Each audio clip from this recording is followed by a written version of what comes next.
పక్షవాతం ఎందుకు వస్తుంది, దాని వెనకాల ఉన్న కారణాలు ఏమిటి అనే విషయానికి వస్తే మొట్టమొదట ముఖ్యమైన కారణం స్ట్రోక్.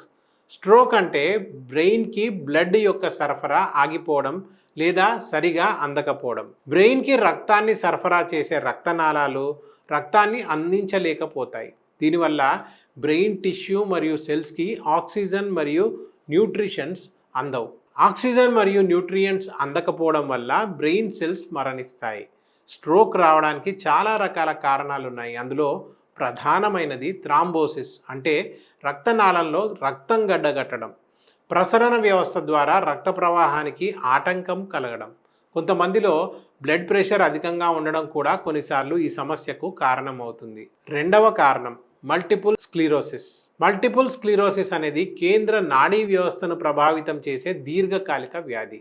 ఇది శరీర రోగ నిరోధక వ్యవస్థ నరాల యొక్క రక్షణ కవచంపై దాడి చేసినప్పుడు సంభవిస్తుంది. మూడవ కారణం బ్రెయిన్ హెమరేజ్. ఈ బ్రెయిన్ హెమరేజ్ దీనిని మెదడు రక్తస్రావం లేదా ఇంట్రాక్రేనియల్ రక్తస్రావం అని కూడా పిలుస్తారు.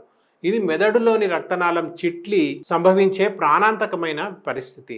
ఇది మెదడు కణజాలం లోపల లేదా మెదడు మరియు స్కల్ మధ్య సంభవించవచ్చు.